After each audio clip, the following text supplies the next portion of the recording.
नवरात्रि के तीसरे दिन मां चंद्रघंटा स्वरूप की पूजा होती है। चंद्रघंटा देवी का स्वरूप तपे हुए स्वर्ण के समान कांति में है। चेहरा शांत एवं सौम्य है और मुख पर सूर्यमंडल की आभा छिटक रही होती है।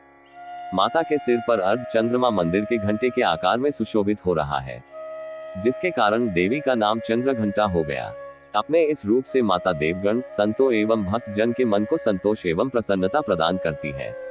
मां चंद्रघंटा अपने प्रिय वाहन सिंह पर आरूढ़ होकर अपने 10 हाथों में खग, तलवार, ढाल, गदा, पाश, त्रिशूल, चक्र, धनुष से भरे हुए तरकश लिए मंद मंद मुस्कुरा रही होती है।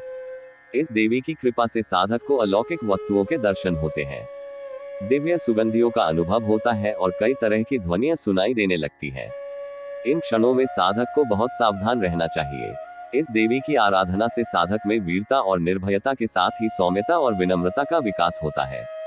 इसलिए हमें चाहिए कि मन, वचन और कर्म के साथ ही काया को विधि विधान के अनुसार परिशुद्ध पवित्र करके चंद्रघंटा के शरणागत होकर उनकी उपासना आराधना करना चाहिए।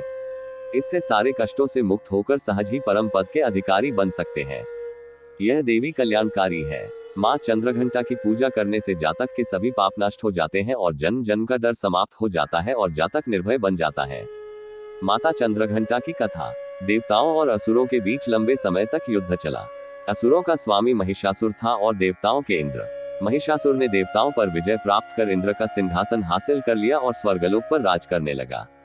इसे देखकर सभी देवतागण परेशान हो गए और इस समस्या से निकलने का उपाय जानने के लिए त्रिदेव ब्रह्मा, विष्णु और महेश के पास गए।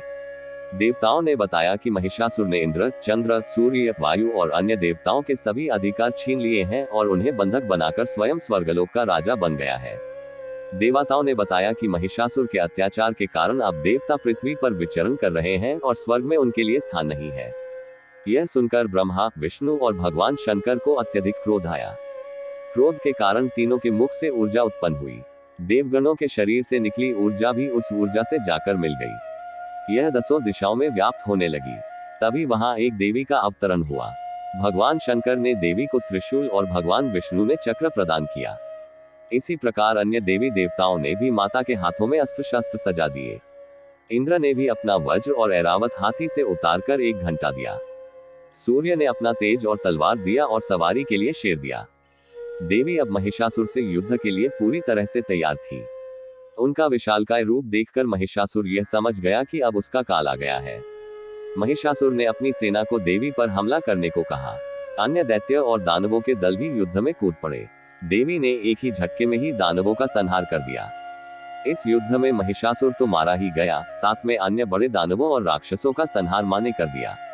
इस तरह मां ने सभी देवताओं को असुरों से अभयदान दिलाया। नवरात्रि के तीसरे दिन मां चंद्रघंटा की पूजा की जाती है।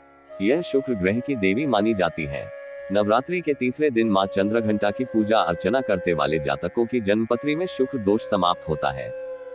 अगर कहानी अच्छी लगी हो तो लाइक और शेयर करें और ऐसी ही रोचक कहानियों का रसपान करने के लिए हरि कथामृत चैनल को सब्सक्राइब करना न भूलें और हमसे जुड़े रहें।